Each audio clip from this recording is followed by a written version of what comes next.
오늘의 사연 주인공은 40대 서연 씨예요. 라디오 듣고 계신 여러분, 오늘은 제가 직접 겪은 이야기처럼 생생하게 들려드릴게요. 듣다 보면 속이 부글부글 끓다가도 마지막엔 얼음물 한 컵 들이킨 것처럼 쿨하게 내려갈 겁니다. 자, 그날을 떠올려 볼게요. 시골 친정 마을 회관에 모여서 어르신들 회의 도와드리던 오후였어요.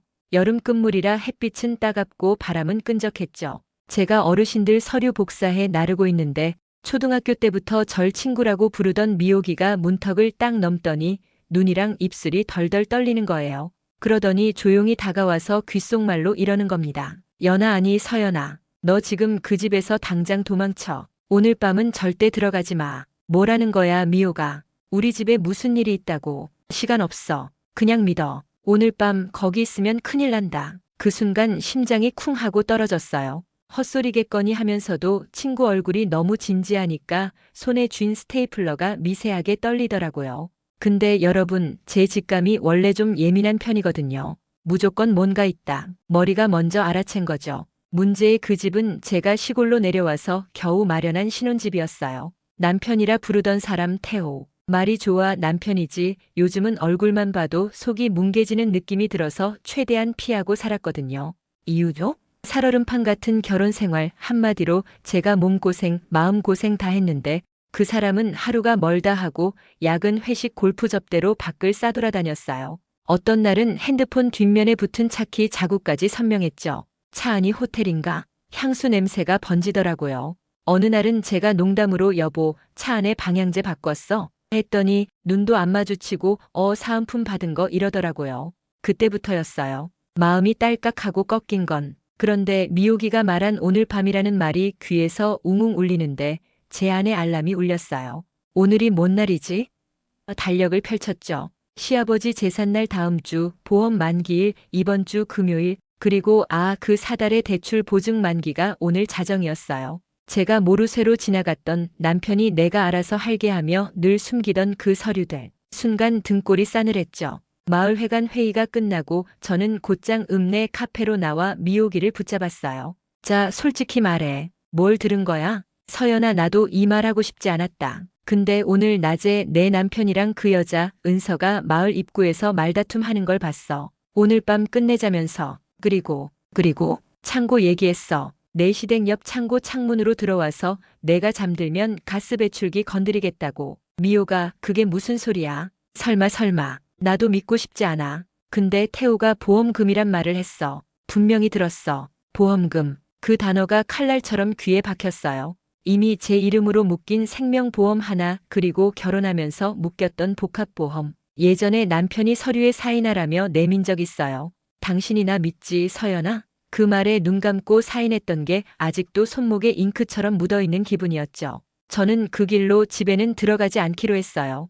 대신 마을회관 사무실 열쇠를 잠시 빌려 밤을 새울 준비를 했죠. 그리고 미호기에게 부탁했습니다. 오늘 밤 내 집 불빛이 꺼지면 마을회관으로 와. 소리 내지 말고. 내가 이길 준비할 거야. 그날 밤 마을회관 라디오를 작은 볼륨으로 켜두고 자그마한 수첩에 제가 기억하는 모든 단서들을 적었습니다. 남편의 이상한 야근 기록, 차 안의 향수, 카드 명세서에 찍힌 러브호텔 같은 이름들, 그리고 오늘 들은 가스 배출기. 손이 떨려서 글씨가 삐뚤빼뚤했지만 머리는 점점 맑아졌어요. 올라오는 분노를 차갑게 얼리는 방법, 제가 제일 잘하거든요. 자정 조금 전 창문 틈으로 마을길 개 짖는 소리가 들렸고 몇 분 뒤 핸드폰에 저희 집 거실 조명 자동 ON 알림이 떴어요. 그가 집에 들어갔다. 저는 마을회관 창가에 서서 저 멀리 우리 집 지붕만 바라봤습니다. 별들이 유난히 많이 떠 있었어요.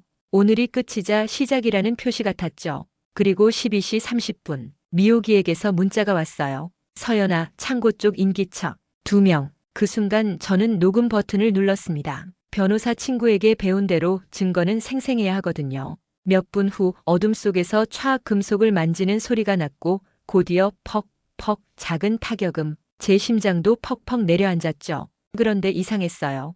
그 사람들이 돌아서 나오는데 남편 목소리만 들립니다. 오늘 끝이야. 내일이면 다 끝나. 너도 조용히 해. 그 여자 목소리는 속삭임뿐 금방 사라졌고요. 그 순간 제가 결심했죠. 내일 모두를 모아 끝을 내자. 다음 날 아침 저는 시니어 극장이란 어르신들 모임 겸 문화 행사에 맞춰 마을 회관에 사람들을 모았습니다. 표면상으론 독거 어르신 건강 강의 프로그램 진행으로요.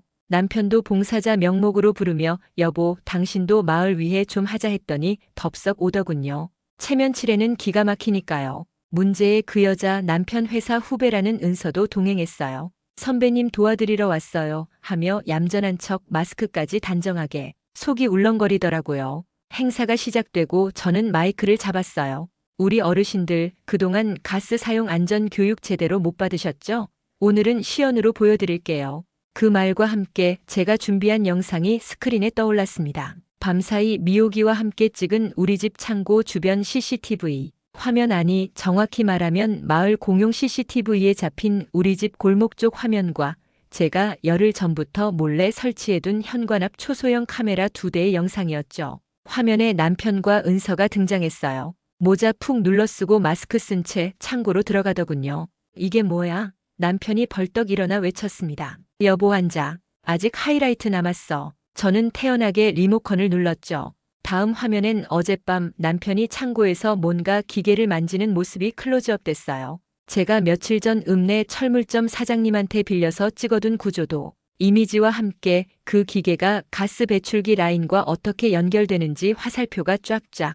동시에 제가 변호사 지인 통해 알아본 보험 가입 내역과 남편이 피보험자, 변경 동의서에 제 위임장 사본 붙여보낸 메일 캡처도 떴죠. 어르신들 사이에서 웅성웅성. 세상에 사람 잡을라 그랬나? 보험금을 받으려고 저걸? 남편이 땀을 뚝뚝 흘리며 저에게 다가왔습니다. 서연아, 오해야. 내가 그냥 안전점검하려고. 안전점검을 새벽 12시에? 그것도 회사 후배랑 몰래? 제가 고개를 갸웃하자 옆에 있던 미호기가 마이크를 잡았어요. 어제 저랑 서연이가 마을 회관에 있었고요.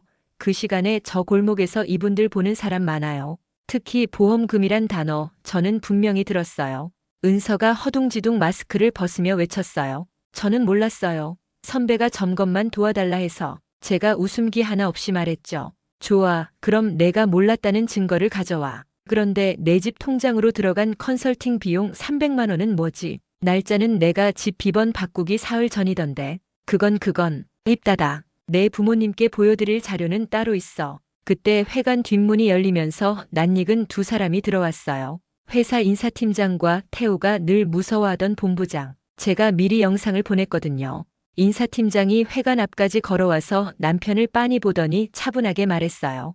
김태호 씨 사규 위반, 이해충돌, 회사 이미지 심각 훼손. 오늘부로 직무정지다. 해명할 기회는 줄게. 하지만 그 순간 어르신들 사이에서 너무 잘한다. 박수가 터졌습니다. 저는 굳이 말리지 않았어요. 오늘 이 공개의 장이야말로 제가 세상에 외치는 선언이었으니까요. 나는 더 이상 당하지 않는다. 남편이 그제야 제게 고개를 조아렸습니다. 서연아, 미안하다. 내가 잠깐 정신이 나갔었나 봐. 다시 시작하자. 다시 시작? 어디서? 저승에서? 저는 제 가방에서 두툼한 클리어 파일을 꺼냈죠. 통화 녹취록, 문자 캡처, CCTV, 보험 내역, 가스라인 연결 구조도, 심지어 남편이 은서에게 보낸 달달한 메시지까지. 여기 증거 있습니다. 그리고 문을 열고 들어온 사람이 하나 더 있었어요.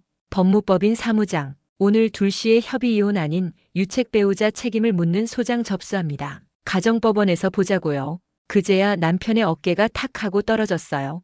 은서는 펑펑 울기 시작했고 저는 마이크를 내려놓고 어르신들에게 고개 숙여 인사했어요. 소란을 일으켜 죄송합니다. 하지만 오늘 이 자리에서 꼭 확인하고 싶었어요. 누가 누구를 속이고 누가 누구를 지키는지요. 여기서 끝일까요? 아니죠. 후폭풍은 길었어요. 일단 회사에 소문이 쫙 퍼졌습니다. 보험금 누렸다던데? 가스라인 건드린 거 CCTV에 나왔대. 그 후배도 같이 다녔대. 커피 머신 옆에서 직원들이 수군거린다는 얘기를 인사팀 여직원이 전해줬어요. 태호는 결국 인사위원회에 회부됐고 대기 발령 후에 사표를 던졌습니다. 본부장은 마지막으로 저에게 전화를 걸어 사모님 죄송합니다. 회사 이름으로 이 사안을 덮을 생각은 없습니다. 라더군요.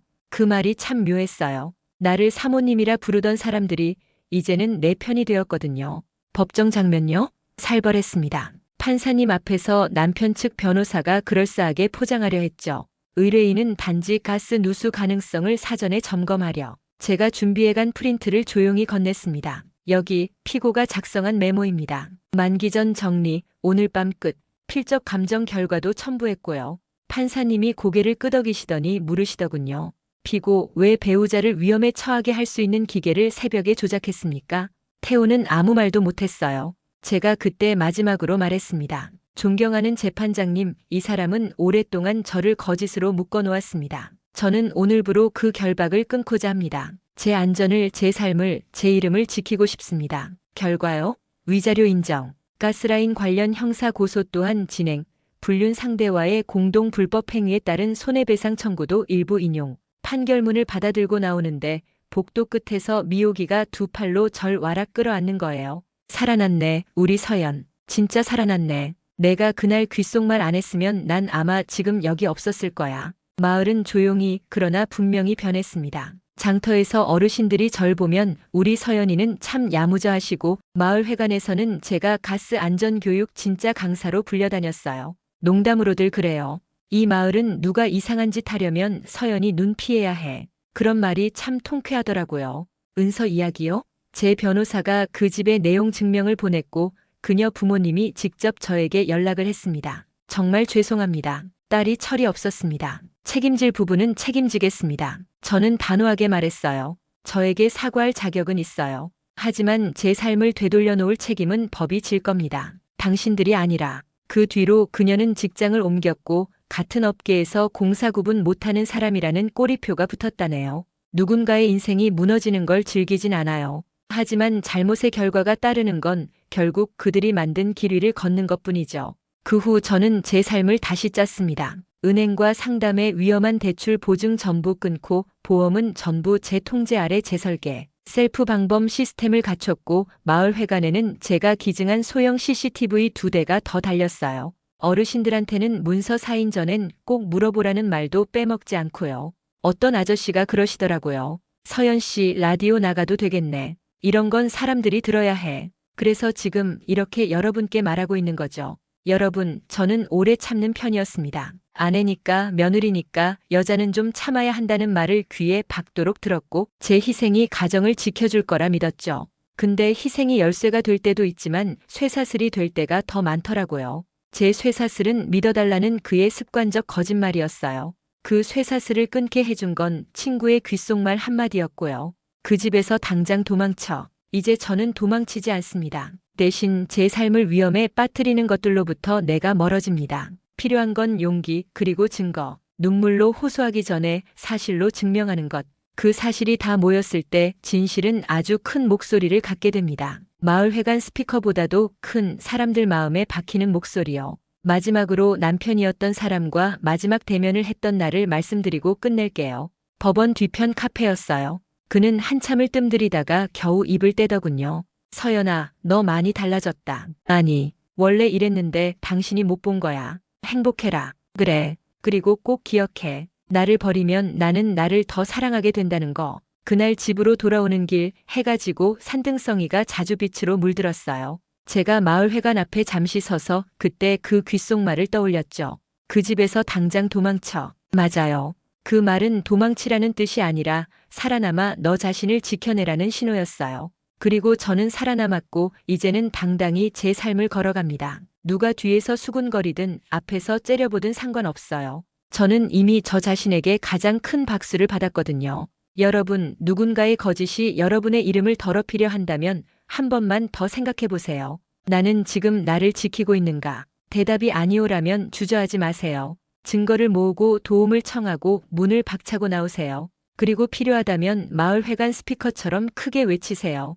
여기 증거 있습니다. 이제 끝입니다. 그날 밤 친구의 귓속말로 저는 죽다 살아났고 그 다음날 마을 회관에서 저는 제 삶을 다시 태어나게 했습니다. 그리고 오늘 라디오 앞에 여러분 중 누군가가 작은 용기의 실마리를 잡으셨다면 이 이야기는 제 삶에서 한 번 더 승리한 겁니다. 속이 시원하시라고 마지막으로 또렷하게 말하고 마칠게요. 배신은 조용히 오지만 정의는 크게 말합니다. 저는 그 큰 목소리가 되었고 앞으로도 그럴 겁니다. 여러분도 여러분 자신을 위해 크게, 또렷하게, 당당하게